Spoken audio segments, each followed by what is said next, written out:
ka viewers, so balik na po ta diri sa probinsya day. So dring dapita nakapalit gyud tag kinhason day, nata sa bukid pero natay kinhason. So natay mga lamas dring dapita, sili, ahos og sibuyas bombay og nakaandam na sa datong kaha dring dapita no, kay andam na pud ta magluto.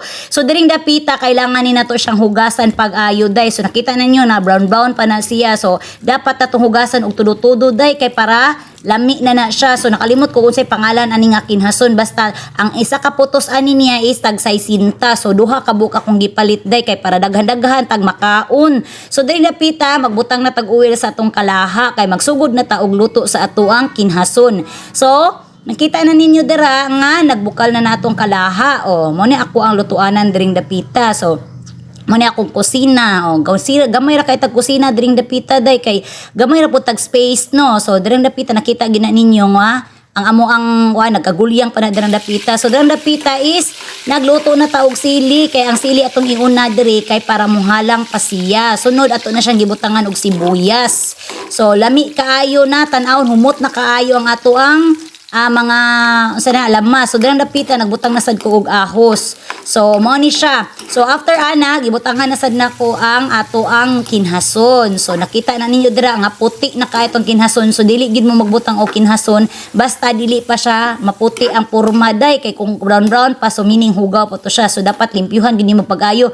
So ako ka 5 ko naghugas ani para lang gid malimpyo niya gi-strainer nato kay para matanggal ang mga tubig. So dang dapita is ato na siyang gibutangan og asin nya giman pabukal ni nato pag-ayo. So nakita na niyo diha nga natay isa ka teaspoon nga asin tapos gibutangan nato og bitsin. So kanang dapita naguyog-uyog ginadapita ang ako ang pag video dira kay ang atong bitsin diha halos mulugwa kay gagmay kay lungag ni ato ang butangan nagbitsin diri dapita day. So dira napita gamay lang ko gibutang dira. So ako na siyang gikalo-kalo kay para ako na ni siyang pabukalon kay para motuhop na ang iyahang mga unsay tawag ana ang asin ug ang bitsin. So lami na ni gihapon siya maski wala pa to na kabukal kay ang kining kinhason basta presko tamis na siya daan. So dring dapita is nakabukal na gid pag-ayo ang ato ang kinhason. Dira ato paghapon na siyang takloban until nga ang tubig is mugamay-gamay na lang siya. So dira dapita nagbutang taog oyster sauce.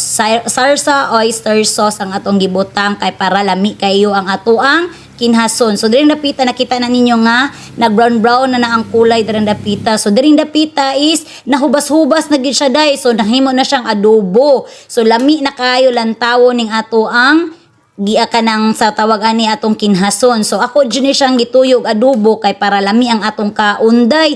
So talagsara gid mi makapalit diri og kinhason kay naami sa bukid. So salamat kaayo.